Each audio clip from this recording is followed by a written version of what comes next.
The other day, I released a video detailing the social gloves payout scam that took place in June. That was Austin's side of the story. Now we're about to see LiveXLive's side of the story in their complaint against Austin. This complaint is really interesting to read, and I think it's going to be one of the biggest stories involving a social media influencer this year. To everyone's surprise, the fight didn't sell as many pay-per-views as initially expected. The fans of most of these creators are young enough to not yet have a job, a good amount probably don't have discretionary income to spend on a boxing match, and they know their way around streaming. Add it up and you have an audience that was about as likely to pay for this fight as they are when they visit the hub. The complaint states that Austin and SGP represented to LiveXLive that they expected 2.2 million pay-per-view buys. It seems that a lot of the problems start here. For their efforts, LiveXLive was going to receive a 15% fee added to any ticket or bundle. Sounds fair to me. LiveXLive is a publicly traded media and event productions company that was hired to put on the Social Gloves event. They are suing Austin McBroom, Austin's dad Alan, and Austin's company Simply Greatness Productions, claiming $100 million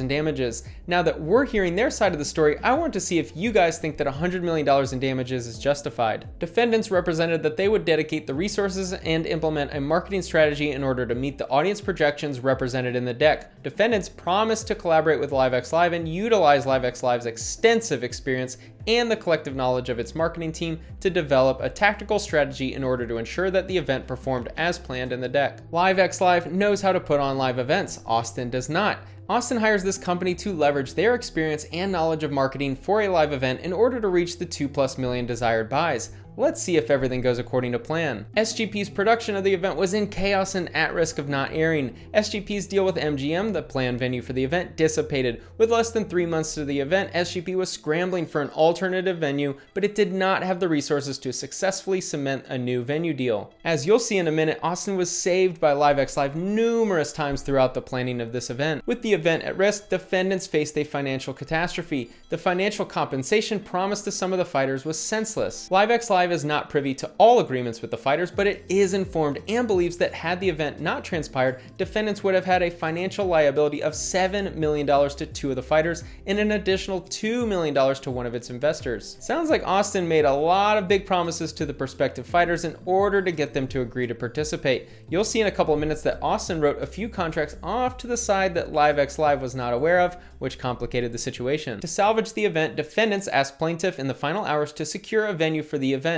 Plaintiff leveraged its relationships and secured a deal on SGP's behalf with the Hard Rock Stadium in Miami. Plaintiffs are informed and believe that SGP's agreement with the MGM provided for SGP's payment of $750,000 for use of the venue. It sounds like Austin would have been better off just outsourcing the entire production of the event from the start. The entire complaint lays out someone who thought that just showing up would generate 2.2 million pay-per-view buys. $750,000 seems really low for the use of an entire arena, doesn't it? That must not include all of the services contracted to third parties, cleaning crew, security, parking attendants, food services, stadium operations, just to name a few. However, LiveXLive was able to secure the Hard Rock Stadium under a sponsorship deal wherein Hard Rock committed to a confidential guaranteed payment. At least one player in this game got paid. I wish I could see the terms for the payment, because wouldn't you want to know what it costs to rent a stadium for a day? This sounds funny, but you know some huge football fan that made a lot of money in crypto is going to have his wedding in a football stadium one day. In a subsequent agreement with LXL, SGP committed to designating the confidential guaranteed payment to finance a portion of the budget for the event,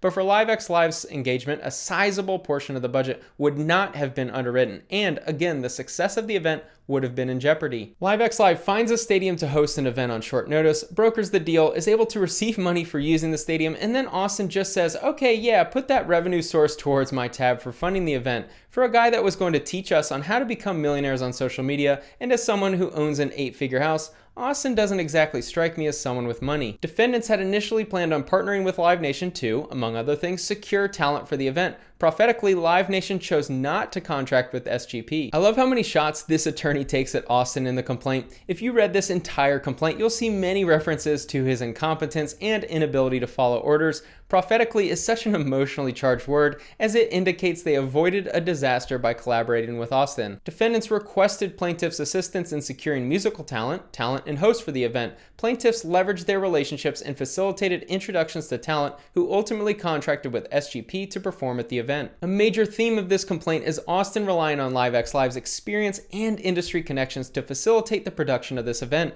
I read these paragraphs and thought of a compliance ladder. It's where you get someone to say yes to something small, which psychologically makes it easier to say yes to something slightly bigger, and then you say yes to something slightly bigger. The first yes is just a little help finding the venue. Next is, oh hey, can you give us a hand with signing musical artists to perform? And then, oh, it looks like we need some help with the marketing. Can you help us just for a couple days? And before you know it, LiveXLive is doing all of the work. Of course, the next paragraph states that the McBrooms wanted LiveXLive to increase their role and to now produce, present, and broadcast the event. On good faith, LiveXLive dedicated millions of dollars in LiveXLive's human capital to produce the event and ensure its production success. Defendants represented that the event would generate in excess of 2.2 million pay-per-view sales based upon their social media presence. This is a fallacy that many large social media influencers fall into that think follower numbers on a screen equate to sales. Just to give you an idea of what 2.2 million pay-per-view buys looks like, check out this list. This is Business Insider's list of the top 55 best-selling pay-per-view events. Number 8 is the Conor McGregor-Nate Diaz second fight, which was a huge event here in Las Vegas, selling 1.65 million pay-per-views. In a much anticipated fight, Mayweather and Alvarez were able to land 2.2 million pay-per-view buys.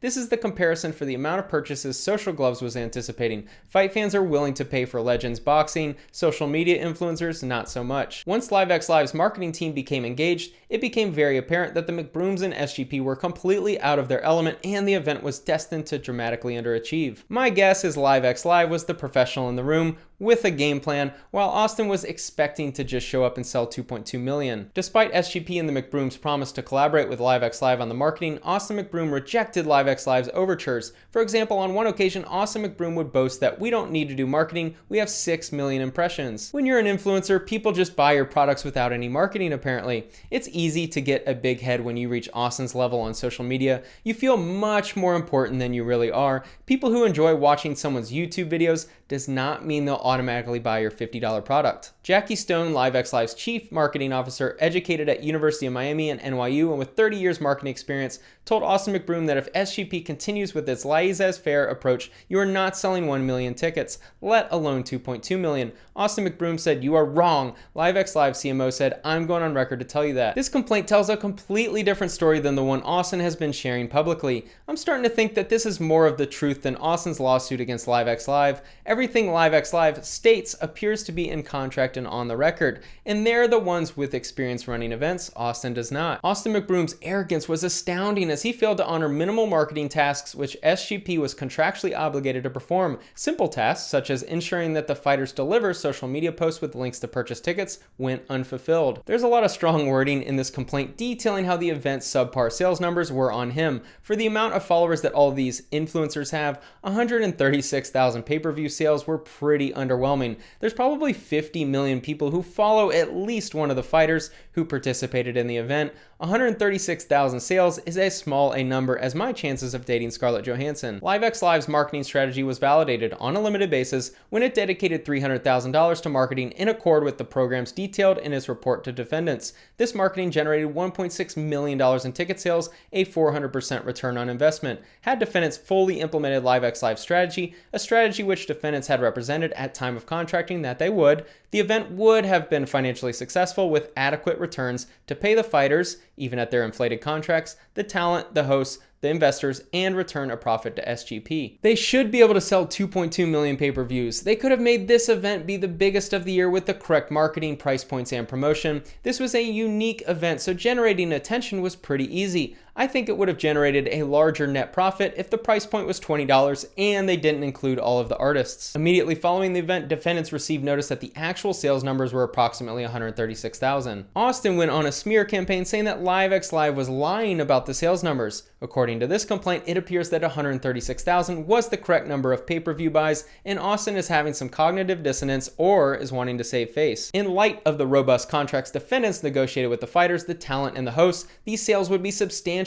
inadequate for SGP to fulfill its contractual obligations. By this measure, the event would be deemed a failure despite a claim for its production. Austin made a bunch of payout promises. underestimated the expenses to put on the event, and now can't pay the contractually obligated payout due to lower revenue than expected. I'm so fascinated with business behind the scenes. An event can appear like a success, but there can be so much drama behind the scenes that's entertaining to a guy like me who has no dog in this fight. I said in the first video, my guess was that events like this cost significantly more than you'd think. I wish I had numbers for you, but my guess was $10 million on the low end. Austin claimed a couple million from tickets at the gate, but that was probably just a dent in the budget. When making the first video, I completely forgot about marketing budgets, which as mentioned previously was at least $300,000, but probably a lot more. These paragraphs mention that defendants developed an untruthful narrative saying publicly that the sales numbers were false and that LiveXLive was cheating defendants. This is why you always need to hear both sides of the story. In my last video, I shared Austin's press conference about this, which made it seem like LiveXLive was the guilty party in this fiasco.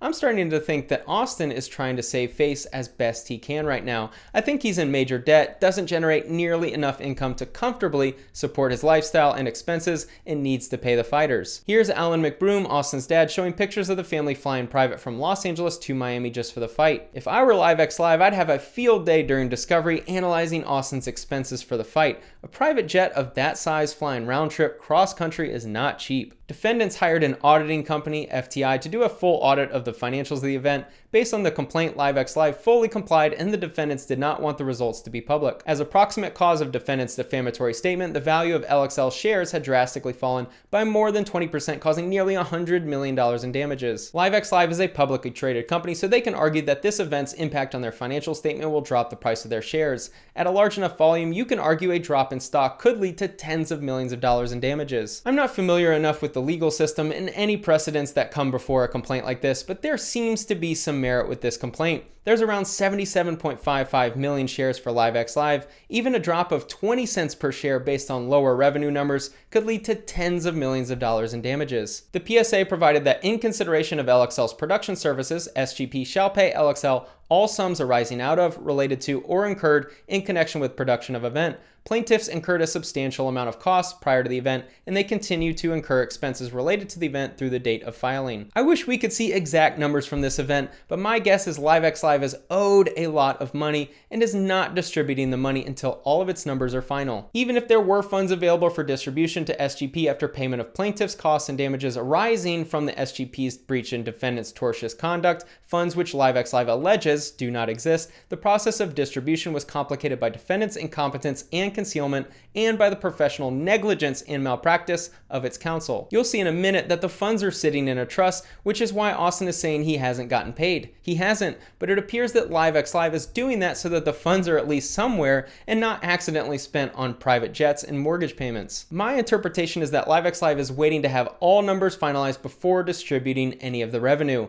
and this reads like the funds sitting in the trust do not even cover the expenses, meaning LiveXLive will still be owed money from the event. Remember in the first video, I said that Austin wanting to produce a second Social Gloves sounds like a Ponzi scheme where he could use the new funds to pay off what he owes from the first Social Gloves event. This complaint sounds like my theory was correct. For example, SGP entered into an agreement with Bryce Hall Biz, LLC for the services of Bryce Hall as a fighter at the event. SGP and Bryce Hall Biz represented to LiveXLive that Bryce Hall Biz had priority for payment subordinate only to the financier of the event, James Harden. Unbeknownst to LiveXLive and Bryce Hall Biz, 2 weeks before it entered into its agreement with Bryce Hall Biz, SGP entered into a similar agreement with Taylor Holder LLC for the services of Taylor Holder as a fighter. That agreement likewise granted priority to Taylor Holder on terms which appear equivalent to the rights granted to Bryce Hall Biz. This story has so many angles to it. Where did James Harden come from? If you're new to the channel, I make videos on why pro athletes go broke. Unfortunately, many invest their money into events or business deals that don't make any sense.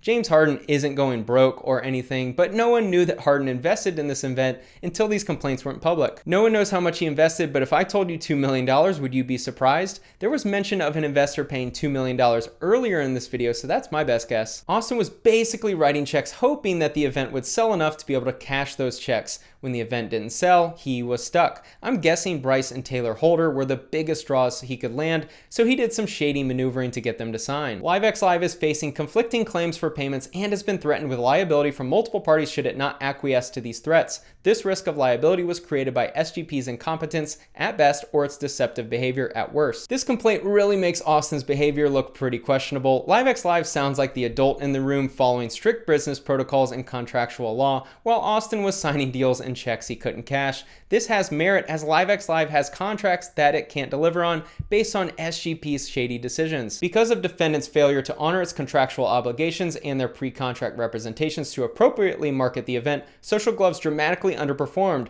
Thus, even if LiveXLive went uncompensated for the substantial investment it made to ensure the creative success of the event, there would be insufficient funds to pay the talent and hosts. LiveXLive is making it clear that there are not enough funds to pay everyone. After reading this complaint, I think they're in the worst position out of everyone because they had upfront expenses, publicly traded companies, so significant losses were possible, and ruined reputation, and they're going to have to figure out the best way to allocate the funds. However, because of the underperformance and SGP's promises of priority payments to James Harden, Bryce Hall Biz, and Holder, and perhaps others who have yet to be revealed, the talent host will not be compensated unless dramatic restructuring occurs. I interpreted this as there needed to be alterations to the original contracts for how much the fighters are getting paid. Bryce Hall and Austin making $5 million plus a percentage of pay-per-view was a pipe dream. I imagine some of the other fighters were expecting to get paid 7 figures or close to it. This impasse has severely damaged LiveXLive's economic relationship with the talent and hosts. As a result, the certain management of talent and the hosts have suspended business projects with plaintiffs. Collateral damage from a business deal gone south happens all the time and sucks. I hate being owed money and missing out on opportunity costs because you aren't getting paid. In this example, LiveXLive has future projects that could help them make money, but management of the talent is reconsidering. That sucks. Defendants continue the revenues be turned over to them for distribution. However, as SGP has continuously threatened bankruptcy, some fighters and other creditors have urged plaintiffs to hold the funds in trust out of a concern that if the funds were given to defendants, they would abscond and leave the creditors empty-handed. No trust for Austin at all. Based on the complaint, it sounds like he's been difficult to work with the entire time and left LiveXLive doing all of the work. We know the money is in a trust waiting to be dispersed, but LiveXLive is holding it knowing that it's better sitting there than in an influencer's wallet. Imagine the potential drama if Austin had access to the money. The way I interpret this complaint and situation is that the revenue generated was much less than expected and not enough to fully cover all expenses. Because of that, behind closed doors, both parties are probably disagreeing on where the money should go. I imagine LiveXLive wants all of its expenses covered and money to pay off their investors, such as James Harden, in order to maintain their reputation in the industry. They also want to show higher revenue numbers for their upcoming earnings calls so their stock price doesn't plummet more than it has in 2021 already. And Austin is on the other side of the table, seeing that money is sitting in a trust and wants it for himself and to make sure the fighters get paid so he can save face publicly. This whole thing is a fiasco. My interpretation was that LiveXLive was acting like an established business and Austin was acting like an entitled influencer who thought just hosting the event would bring in 2.2 million pay-per-view buys. The McBrooms are facing a lot of lawsuits right now for being YouTubers who focus on family entertainment. You would think they were business tycoons who had to step on a lot of throats to reach the top with the amount of business drama thrown their way. There's 3 sides to every story: side A, side B, and the truth. Now that we've heard from both sides, hopefully the truth will prevail. I hope you enjoyed the video. Thanks for watching.